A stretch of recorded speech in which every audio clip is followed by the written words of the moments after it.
We're recording. Hi, everybody. Hi, everybody. Welcome back. I am Karen Krieger, and this is, I am Dale Ann Torby. and we are The Unstoppable Nanas. And we're so glad to greet you in the new year. I'm super excited today because everything I set as new goals I've been working on for the last few days, and so it's really happening. That's great. So we are continuing today the law of attraction. We took a little side trip last video to wish you a happy new year, but we want to keep you rolling. We're almost done with this book, so there's a lot of progress that is made. I know. We're actually halfway done. Yeah. Today I'm going to read the definition, which we always start out our webinar with. The definition of law of attraction: I attract to my life whatever I give my attention, energy, and focus to, whether positive or negative. And when I was reading this again today, it sort of struck home with me about, if you listen to the words, it really empowers you about what it is that you need to do with your life. Mm-hmm. Definitely. And it really is. A lot of it is about changing your words. If you're not getting the results that you want, or if you're not attracting positivity in your life, including good results or good positive people, then all of us need to look at what we're doing or not doing to prevent this from happening. So that's why we're here, to help you. Exactly. So which tool are we going to work on today? Okay, we're going to work on the second tool. We did part one, identifying your desire, already. Last week we were working, or the week before, part two is give your desire attention. And if you remember, the first tool was to change the words you're using. So for instance, I gave the example, if I'm not happy with the way my body looks, it's hard for me to say I have this beautiful body that I'm keeping trim on a day-to-day basis.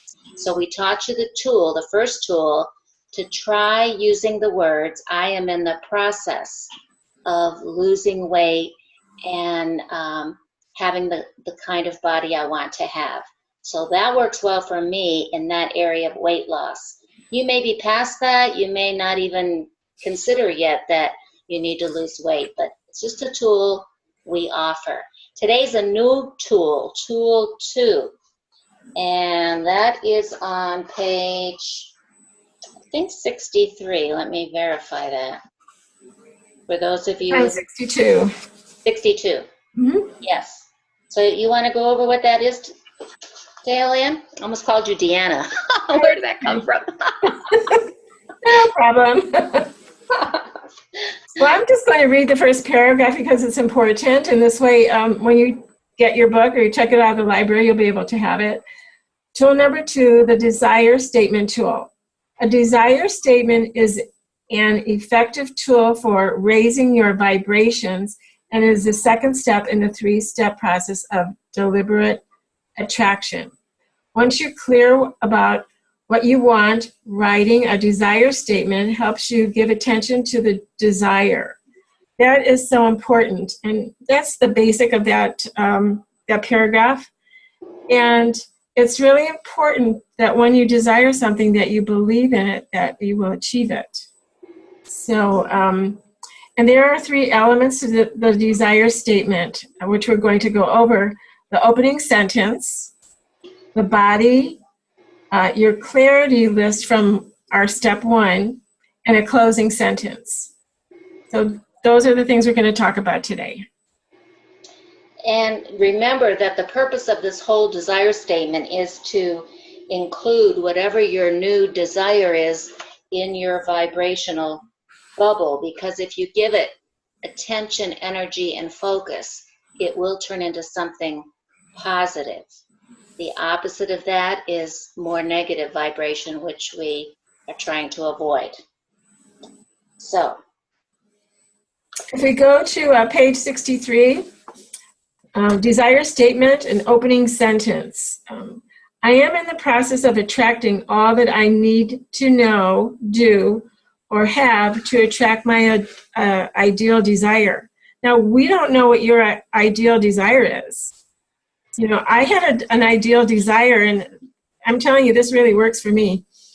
A while back, I had a desire that I had a chauffeur. I wanted a chauffeur, and I wanted a cook. And, you know, I didn't know where it was going to come from, but all I know is that I desired it, and I thought about it. But it wasn't something that I really wrote down. And a lot of times when I don't write things down, it takes like 20 years for them to happen, and I'm not kidding, I'm serious. Well, today I have a cook. She comes twice a week, and she's my housekeeper. She comes twice a week, and she cooks. I don't want to say this negatively, but I have a chauffeur, and it's my husband, because he loves driving me all over the place. And I love that. I don't mind that he wants to drive. I totally love it. So in a way, I have a chauffeur. And those are things that I thought about a long, long time ago. Never knew how they were ever going to come about, but the law of attraction works. Well, I have to get a boyfriend because my husband's not allowed to drive anymore. Well, maybe that's not what your desire is, to have a chauffeur. So you have to have your own desires. Oh, either that or a twin, because I get brain fog by the end of the day from driving too much. That's it. You're the chauffeur. Yeah, unfortunately, but you know, I do make good use of time while I'm out on the road. My office is in my car. I stop at red lights, and I make notes about, you know, that relate to my goals, and I make quick phone calls. So it's not the end of the world. It's just there's brain fog at the end of the day when I'm too tired. Oh, exactly. But like that's the opening statement. Or the opening sentence. I am in the process of attracting all that I need to do, know, or have to attract my ideal desire. Isn't that funny? Yeah, I mean, really. it comes true. Really. And I was reading something. I always like to read the end of a chapter for a summary to like reinforce the main ideas. And at the end it says, where was that? The affirmations may not feel good, and they must feel good if they're going to work. And they may not feel good when the statements aren't true for you. So that's why when you're feeling a little, well, I don't know if this is working, you might have to slip into, I am in the process of, so it feels true and real in your heart. Otherwise, it's not going to work. No, it's true. And the other thing of that is you have to really believe in that it will work.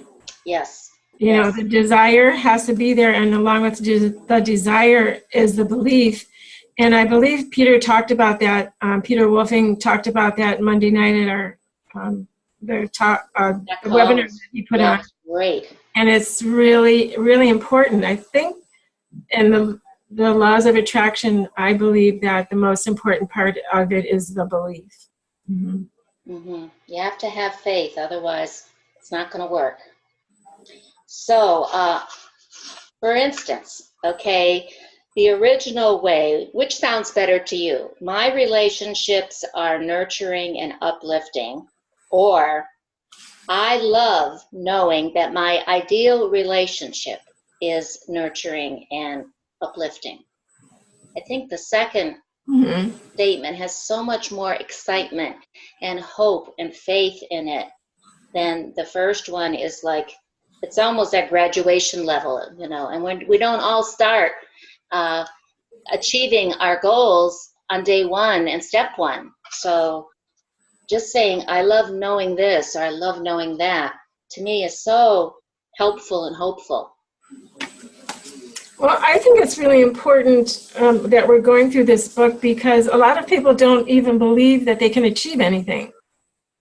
Or they've been told. They've been told that they can't. Mm-hmm. And we've been told, as baby boomers, we've been told our whole life when we were younger, our parents always said, no, you can't do that. Mm-hmm. And I didn't turn my life around and start saying yes until my grandchildren were around, and I started talking to them a different language. Basically, that's what we have to do. We have to have a new language that takes away all the negativity and, you know, encourage us and them, and be very supportive. I'll never forget when I was a teenager in my first job, maybe the second summer of it, and I wanted to quit because I was getting uncomfortable in that setting, and I wanted to make more money per hour. And my mother came down on me really strong and said, just be grateful you have the job you have. And she meant that to be encouraging, because in her mind, if I didn't have that job, I'd have no income, and then I'd feel worse. She thought that was a good statement to make, because she probably inherited that way of thinking from her parents. And I thought it was really, really negative, and it made me feel heavy-hearted. And also from that, I intuitively perceived, well, don't bother for looking for anything better. And I had to unlearn that part. Right. I got older. I think that as the age that we are, as young as we are, because we're not old by any means, Not yet. we had to retrain our whole way of thinking. You know, if we wanted to get out of the negativity of it all, we had to just start over and train ourselves to think that everything is, I'm an optimistic person. That's me since I was a little girl. And so knowing that I was always being told you can't or don't or you shouldn't, I turned all that around to know that yes, I can, and yes, I will, and it will happen. So you were a little bit of a rebel like me, because I was accused of that. Somebody told me don't or not, I went for it. Oh. So are we going to go ahead with Janice and Greg? Oh, sure, let's do that. If you remember who they are, folks, Janice and Greg were our two examples way back when, a couple sessions ago. Okay. Janice wanted a better relationship. Greg wants a healthier relationship with money. So Janice's opening sentence is, I am in a process of attracting all that I need to do, know, or have to attract my ideal relationship. So Janice wants someone in her life. So she is going to turn all of her vibrations around to words like, I'm going to read a couple of them. How I love how it feels knowing that my ideal partner is affectionate, because in the previous chapter, she wanted someone that was affectionate. Mm-hmm. I love how it feels knowing that my ideal relationship is with a man who is flexible and well-balanced. That's what she was asking for. She wanted someone that was flexible. She wanted someone that was well-balanced. And I have decided that my ideal partner is patient, caring, gentle, and allows things to unfold in due time. So all of these things are positive. And I was telling Karen before we started our video was the words are very powerful. It's, I love how it feels. I love knowing. So she is bringing herself into the presence of finding this ideal partner for her. And the last statement is, I'm excited at the thought of enjoying the theater, movies, life entertainment, and dancing with my ideal partner, because those are the things that she wants. Mm-hmm. So in doing your desire statement, it has to be things that you want. It can't be things that somebody else wants, because this is your life. And you're the one that has to make the decisions for the things that you want in life, and just bring good vibrations. That's why it's so important to write it down, folks, because if you just think about it and don't get alone with yourself, it's going to go in one ear and out the other. But if, as you become familiar with what it is you really want, you know what you don't want, so write down what it is you really want and look back on it from time to time when you get your alone time. Create your alone time. So you want to go on with Greg? Oh, yeah. I like Greg because he's trying to have a healthy relationship with money. And let me find the right page here. It's 68. Thanks. You're welcome. Okay. His opening sentence is, I am in the process of attracting all that I need to do, know, or have to attract my ideal financial situation. And I'm not going to read all of them. You can go to 68 and pick up some of them, but I'll read a few. I love knowing that my ideal financial situation allows me to have and enjoy everything that I need and desire to bring more joy and freedom to my life. That's very much in the present. So you want to write these down in the present tense. Abundance is a feeling, and I love the feeling of abundance all around me. I love knowing that all my bills are paid with joy, knowing that what I am billed for is an exchange, using money to honor that exchange. It makes the whole situation more sacred. A bill isn't, a noose around our necks. What I do often when I sit down and address them all at once, and I do this without too many people watching, but each time I put an envelope in the slot, I kiss the envelope because I'm so happy and grateful that there's enough money in the checkbook to cover that exchange of money. And I've been doing that for years, and I just love to do that. I'm so excited, or I love the thought of, he stashes away money for excellent investments. So excited about the constant flow of money coming to me from known and unknown sources. A coupon, a gift card, a discount on a purchase. It's not income, but it is abundance. And how many of us don't even look at that as a form of abundance? We only think of, oh, I didn't make $1,000 this day. Oops, sorry. It's not my alarm clock. I didn't make $1,000 today. But, we got some gift cards for Christmas that we've never received before, and I wasn't asking for them or counting on them. And wow, I felt like a rich lady. It is abundance. And your closing sentence is always giving credit to the law of attraction, such as, the law of attraction is unfolding and orchestrating all that needs to happen to bring me my desire. May I read the closing statement of Janice? Sure. Okay. Sure. The law of attraction is unfolding and orchestrating all that needs to happen to bring my life desire. Right?